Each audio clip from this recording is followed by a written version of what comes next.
اللہ کے نام سے جو سراسر رحمت ہے، جس کی شفقت ابدی ہے۔ تمہاری مخالفت میں اب یہ آمادہ فساد ہیں اے پیغمبر، انہیں آدم کے 2 بیٹوں کا قصہ سناؤ۔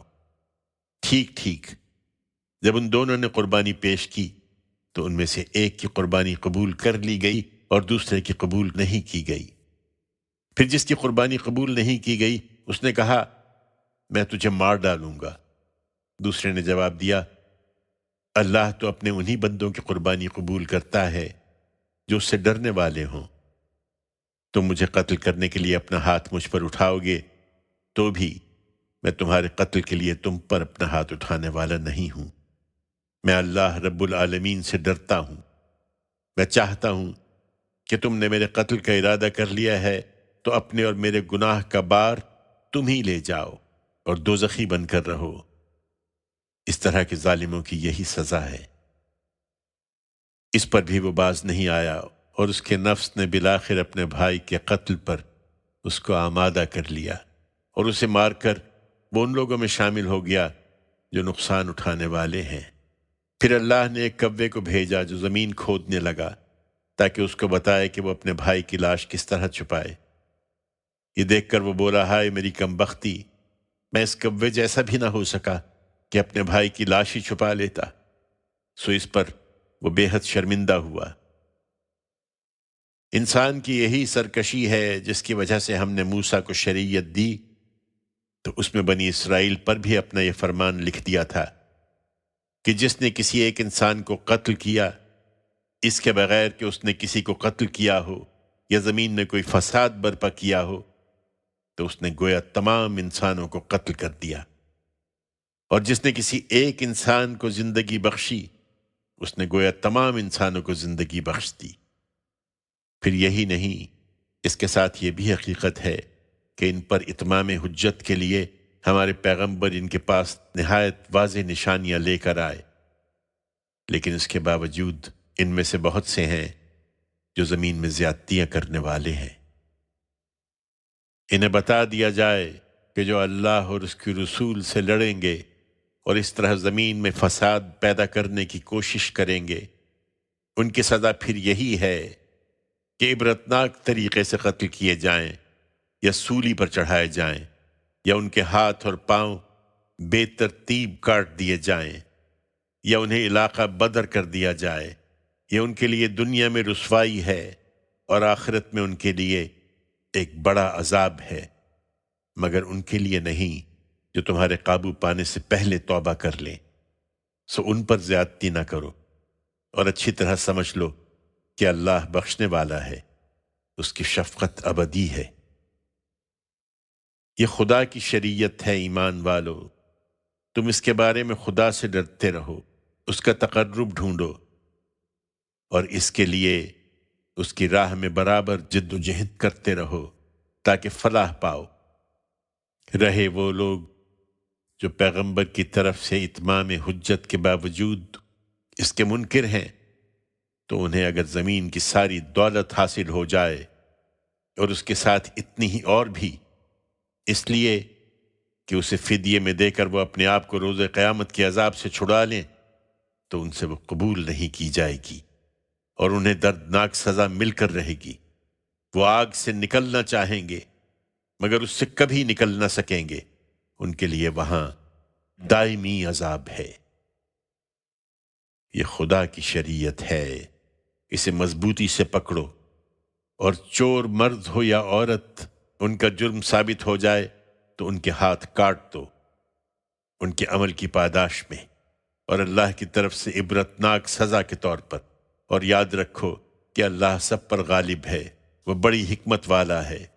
پھر جس نے اپنے اس ظلم کے بعد توبہ اور اصلاح کر لی تو اللہ اس پر عنایت کی نظر کرے گا، بے شک اللہ بخشنے والا ہے، اس کی شفقت ابدی ہے۔ کیا تم نہیں جانتے کہ زمین اور آسمانوں کی بادشاہی اللہ ہی کے لیے ہے؟ وہ جس کو چاہے گا سزا دے گا اور جس کو چاہے گا اپنے قانون اور اپنی حکمت کے مطابق بخش دے گا۔ اللہ ہر چیز پر قدرت رکھتا ہے۔ تمہیں وہ لوگ آزردہ نہ کریں اے پیغمبر جو خدا کی شریعت کا انکار کر دینے میں ایک دوسرے سے بڑھنے کی کوشش کر رہے ہیں، وہ بھی جو منہ سے کہتے ہیں کہ ہم ایمان لائے ہیں، درحال کہ ان کے دل ایمان نہیں لائے، اور وہ بھی جو یہودی ہو چکے ہیں۔ یہ جھوٹ پر کان لگاتے ہیں، ان لوگوں کے جھوٹ پر جو ان سے الگ ایک دوسرا گروہ ہے جو کبھی تمہارے پاس نہیں آئے۔ بات کا موقع و محل متعین ہو جانے کے باوجود اس کو اصل معنی سے پھیر دیتے ہیں، کہتے ہیں کہ تمہارے معاملے کا فیصلہ یہ ہو تو مانو اور نہ ہو تو اس سے بچ کر رہو۔ یہ فتنے میں پڑ چکے ہیں، اور جس کو اللہ فتنے میں ڈالنا چاہے وہ اس میں پڑ کر رہتا ہے، پھر اللہ کے مقابل میں تم اس کے لیے کچھ بھی نہیں کر سکتے۔ یہی ہیں جن کے بارے میں اللہ نے نہیں چاہا کہ ان کے دلوں کو پاک کرے، ان کے لیے دنیا میں بھی رسوائی ہے اور آخرت میں بھی ایک بڑی سزا ہے۔ یہ جھوٹ پر کان لگاتے اور جھوٹی گواہی کے لیے بغیر کسی تردد کے حرام کھاتے ہیں، لہذا فیصلوں کے لیے تمہارے پاس آئیں تو تمہیں اختیار ہے کہ ان کا فیصلہ کرو یا ٹال دو۔ تم انہیں ٹال دو گے تو یہ تمہیں کوئی نقصان نہ پہنچا سکیں گے، اور اگر فیصلہ کرو گے تو تم پر لازم ہے کہ ان کے درمیان انصاف کے ساتھ فیصلہ کرو، اس لیے کہ اللہ انہی لوگوں کو پسند کرتا ہے جو انصاف کا فیصلہ کرتے ہیں۔ یہ تم سے کس طرح فیصلہ کراتے ہیں، درحال کہ ان کے پاس تورات ہے جس میں اللہ کا فیصلہ موجود ہے، پھر فیصلے کے لیے رجوع کر لینے کے بعد اس سے بھی برگشتہ ہو جاتے ہیں۔ حقیقت یہ ہے کہ یہ ماننے والے لوگ ہی نہیں ہیں۔ یہ تورات ہم ہی نے اتاری، اس میں ہدایت بھی تھی اور روشنی بھی۔ اللہ کے فرما بردار نبی، ربانی عالم اور فقیہ ان یہودیوں کے فیصلے اسی کے مطابق کرتے تھے، اس لیے کہ انہیں اس کتاب الہی کا نگہبان اور اس پر گواہ ٹھہرایا گیا تھا۔ پھر یہ ہدایت بھی اس کے بارے میں کی گئی تھی کہ لوگوں سے نہ ڈرو بلکہ مجھ سے ڈرو، اور میری آیتوں کو تھوڑی قیمت کے عوض نہ بیچو، اور یاد رکھو کہ جو لوگ اللہ کے اتارے ہوئے قانون کے مطابق فیصلے نہ کریں وہی منکر ہیں، اور اسی کتاب میں ہم نے ان پر فرض کیا تھا کہ جان کے بدلے جان، آنکھ کے بدلے آنکھ، ناک کے بدلے ناک، کان کے بدلے کان، دانت کے بدلے دانت، اور اسی طرح دوسرے زخموں کا بھی قصاص ہے۔ پھر جس نے اس سے معاف کر دیا تو اس کے لیے وہ کفارہ بن جائے گا۔ یہ اللہ کا قانون ہے، اور جو اللہ کے اتارے ہوئے قانون کے مطابق فیصلے نہ کریں وہی ظالم ہیں۔ انہی پیغمبروں کے نقش قدم پر ہم نے عیسیٰ ابن مریم کو بھیجا۔ اس سے پہلے جو تورات موجود تھی وہ اس کی تصدیق کرنے والا تھا، اور ہم نے اس کو انجیل عطا فرمائی جس میں ہدایت اور روشنی تھی، اور وہ بھی تورات کی تصدیق کرنے والی تھی جو اس سے پہلے موجود تھی، خدا سے ڈرنے والوں کے لیے ہدایت اور نصیحت کے طور پر، اور اس فرمان کے ساتھ کہ اہل انجیل بھی اسی کے مطابق فیصلے کریں جو اللہ نے اس میں نازل کیا ہے، اور جو اللہ کے اتارے ہوئے قانون کے مطابق فیصلے نہ کریں وہی فاسق ہیں۔ پھر ہم نے اے پیغمبر تمہاری طرف یہ کتاب نازل کی ہے قول فیصل کے ساتھ، اور اس کتاب کی تصدیق میں جو اس سے پہلے موجود ہے، اور اس کی نگہبان بنا کر، اس لیے تم ان کا فیصلہ اس قانون کے مطابق کرو جو اللہ نے اتارا ہے، اور جو حق تمہارے پاس آ چکا ہے اس سے ہٹ کر اب ان کی خواہشوں کی پیروی نہ کرو۔ تم میں سے ہر ایک کے لیے ہم نے ایک شریعت یعنی ایک لائحہ عمل مقرر کیا ہے۔ اللہ چاہتا تو تمہیں ایک ہی امت بنا دیتا، مگر اس نے یہ نہیں کیا، اس لیے کہ جو کچھ اس نے تمہیں عطا فرمایا ہے اس میں تمہاری آزمائش کرے۔ سو بھلائیوں میں ایک دوسرے سے آگے بڑھنے کی کوشش کرو۔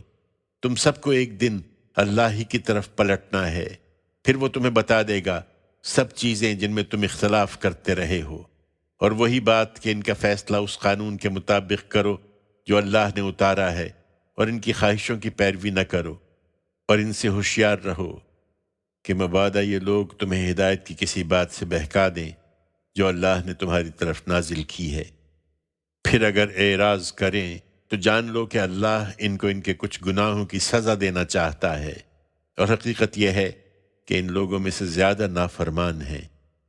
خدا کی شریعت کو چھوڑ کر پھر کیا یہ جاہلیت کا فیصلہ چاہتے ہیں؟ درحال ہے کہ ان لوگوں کے لیے اللہ سے بہتر فیصلہ کس کا ہو سکتا ہے جو خدا اور آخرت پر یقین رکھتے ہیں۔